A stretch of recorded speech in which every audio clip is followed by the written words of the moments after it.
In the book of Genesis, the third chapter, starting with verse 17, you have the account of Adam being punished. Why was Adam being punished? Because Adam was perfect. He's being punished because he ate of the tree of the knowledge of good and evil. And God had commanded him not to do this. So what God is doing now is doling out the punishment. And in this curse, you will see the first time the word bread is mentioned. Hmm. And a curse. Okay, so starting off in verse 17, God God says, "You ate of the tree I told you not to eat of." So, cursed be the ground. So before, with Adam and Eve, when they were in the garden, they could just go to a tree and get what they wanted. There was no work involved. It was leisure. Adam's job wasn't to do much work. He was to protect the garden and to make it flourish. It was already prosperous. He just had to beautify it. But now God says, you can't be in my garden. You got to leave. So, cursed be the ground. Where are you going to work at? It's going to be hard labor. It's going to be labor intensive. You're not going to do it with joy. No. You're going to do it with sorrow. Yeah, that's the word here. It's sorrow. Oni. That's what it is. Remember, Benjamin's first name was Ben Oni, meaning son of my sorrow. That's right here. So you read on a little bit further, and God says, "You're going to do this work with sorrow. You're going to have to eat herbs of the ground. Uh, Thorns and thistles are going to grow,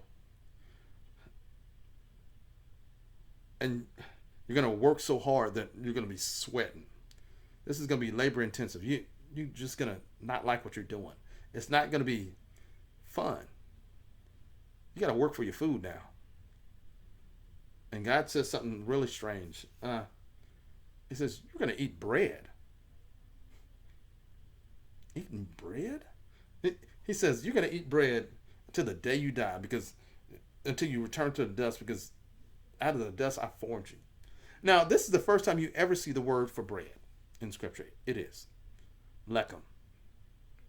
And lechem is spelled Lamet Het Mem. And I know you're like, why do you even bring this up? Because it's bread. We know it means bread. Do you really? Okay. In Hebrew, every letter has a meaning. I've said this before, and if you study Hebrew, you'll find this out. In biblical Hebrew, every letter has a meaning. A lamed is a shepherd's hook. That's what represents the letter lamed, and its meaning is teaching. It is. A het,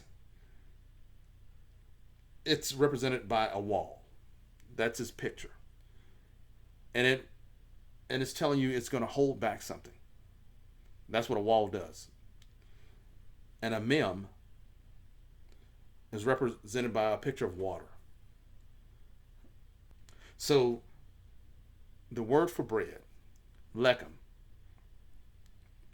is the teaching of something that's holding back destruction, holding back the judgment. Oh my goodness. And I know that, and I'm only saying this. When I started studying this about the bread, I didn't pay any attention to the way it was spelled until God showed me this in Genesis, the first time it's mentioned. God does things specifically. Everything has a reason. So the bread that God is talking about that you're going to eat every day until you die is going to sustain your life. But this bread I'm talking about isn't just any old bread, because we think they're just talking about a loaf of Wonder Bread or something like that. No, this God is showing you something specific. He's saying the thing that you need that's going to sustain your life is the teaching of the one that's going to hold back the judgment. Because there are people out there saying that God is a liar. because God told Adam, the day you eat this, you're going to die. And in response, God does something miraculous. He goes the extra mile. He doesn't kill Adam and Eve, even though he would have been justified. But he shows them grace and mercy. Something else had to die in their place. This is the picture of a substitutionary death. But don't let me go that far. I'm just going to stick with this, with the bread. So, the bread, the Lamed Het Mem. It is the teaching of the one that's holding back the judgment.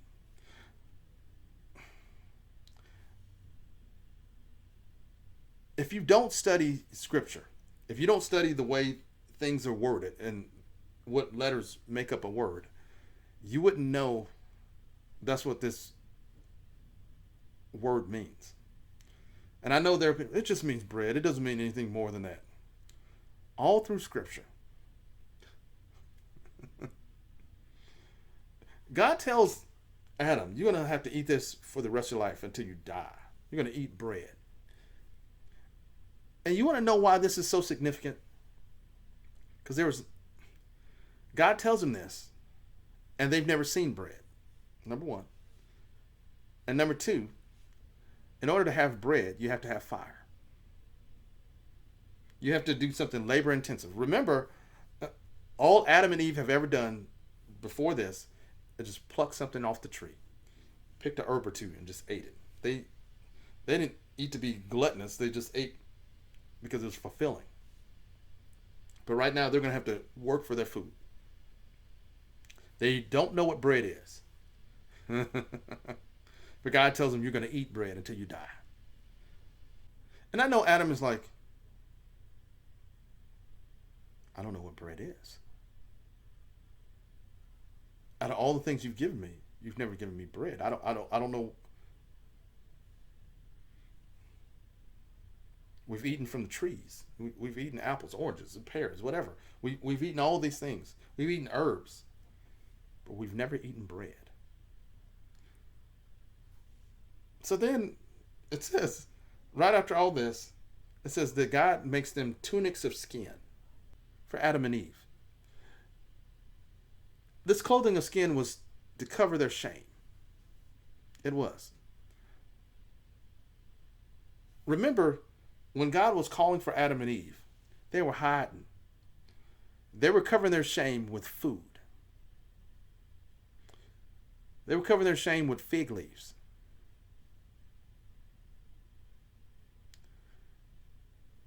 And when he's looking for him, he's like, Adam, where are you?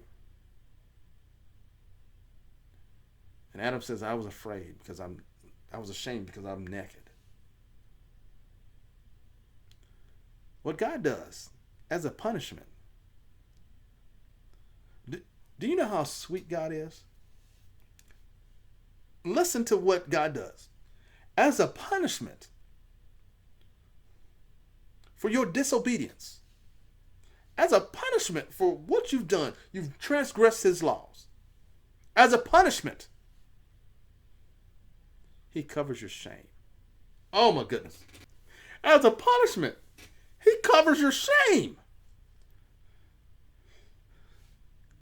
In order for your shame to be covered, something else had to die in your place.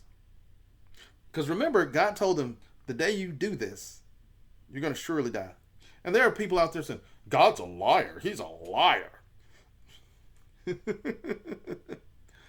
There are people that say, I'm a scholar and God's a liar. You know, knowing things about the Bible is one thing, but knowing the God of the Bible is another. Let me show you what God does. Before he covers their sin and their shame, he tells them to eat bread.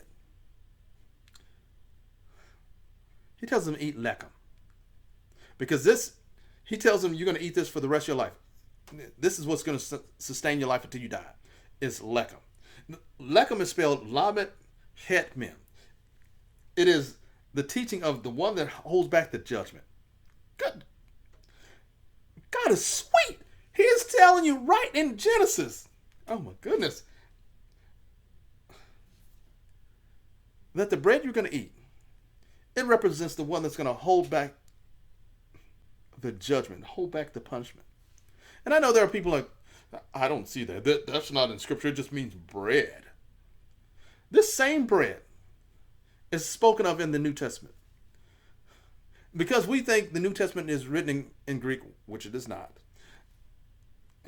It's translated into Greek. I'll get into that later. But the Greek word for bread, the same bread in the New Testament, is arton. It is. I went the extra mile. Remember when Jesus is breaking the bread at the Passover Seder? And he says, "This is my body broken for you."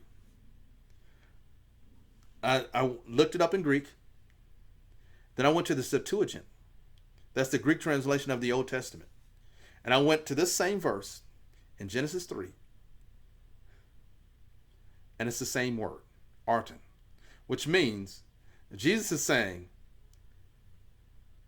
in the New Testament that this bread is his body that's going to be broken for you. He's saying this bread is the one that's going to hold back. This bread is the one that's going to hold back the judgment. That he's going to keep you safe. Oh my goodness. And I know there are people like, no, I spelled this out. So you wouldn't say that I'm just making something up. That I'm just trying to say that a certain person isn't cursed.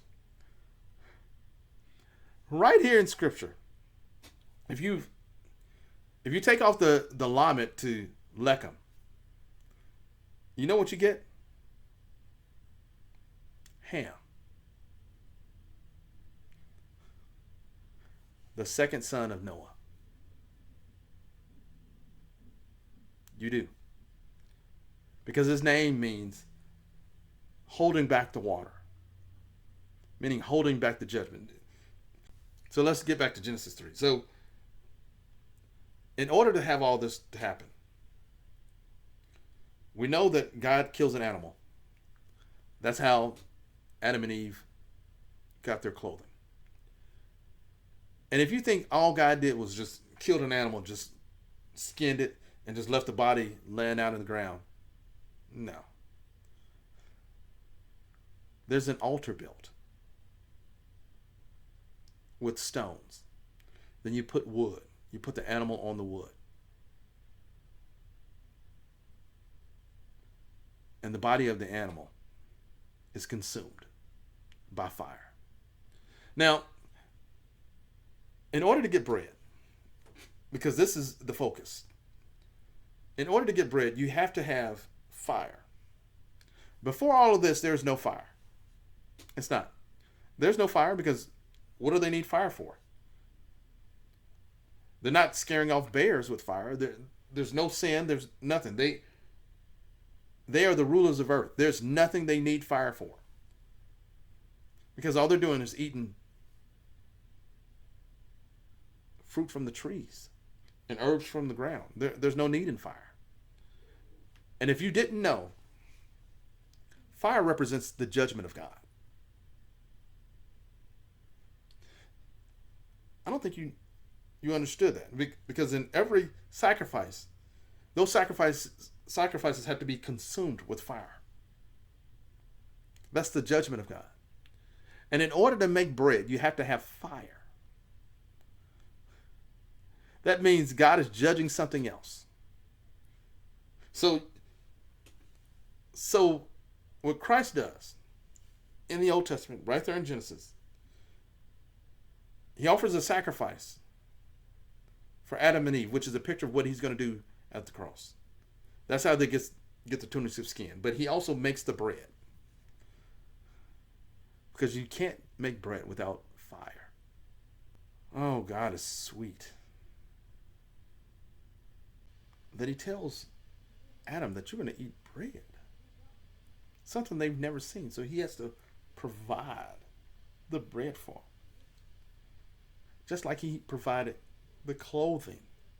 They covered their shame. If God would do that for Adam and Eve, the ones we all come from, what do you think God did at the cross? God shows you that He's the provider.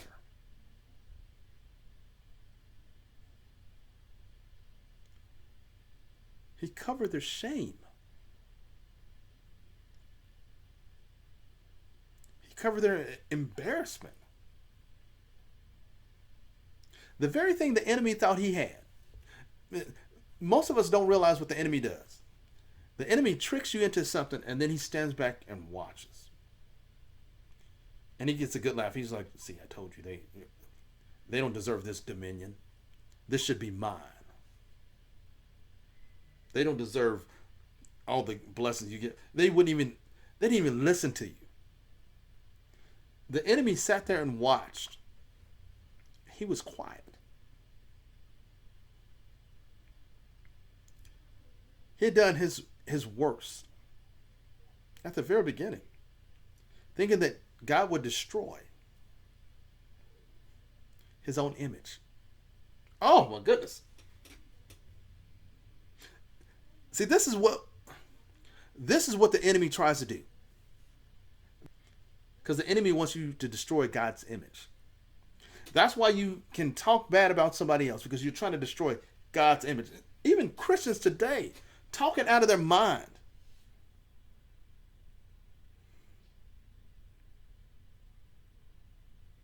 Saying who's worthy of God's grace. Not them. They don't worship like me. They don't wear the clothes like me. They don't sing the songs we sing, so they can't be saved. Oh, look at their skin. It's not like mine. They can't be saved. They've made mistakes. They can't be saved. And in front of the one that started the whole mess, in front of the enemy, God punishes Adam and Eve, but in his punishment, he is blessing them at the same time. How do you take a curse and make it a blessing? That's what God does. The thorns that are going to grow up out of the ground are going to be the same thorns that goes around the head of Christ. And it's going to be for your protection. The same bread he said you're going to eat is the same bread he says you're going to eat is the same one that he breaks at Passover, saying, this is my body. Do this in remembrance of me. The same curse that's supposed to take you out, God turns it around and takes on the curse himself and blesses us.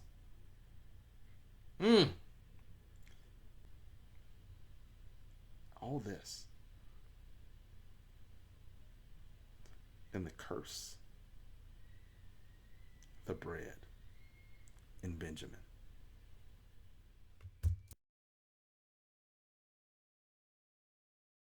And before I go, one of the things I didn't hone in on was the name of the Lord. Remember, Lord in all caps is God's covenant name. This is his name. Everything else is a title. El Shaddai is a title. Elohim is a title. But Yud-Heh Vav-Heh is his name. And the first time you see his name is in Genesis 2. Even when he is punishing Adam and Eve, his name is there. And if you don't know what his name means, his name is the verb form to be. To be or not to be. He was, he is to come. That's what his name represents. But if you looked at his name, Yud Hey Vav Hey, the letters of his name, a Yod is a hand, a right hand. Goes from the fist all the way up to the shoulder. A Hey is a man with his hands out, dealing with revelation. A Vav is the nail. And again, a Hey is revelation.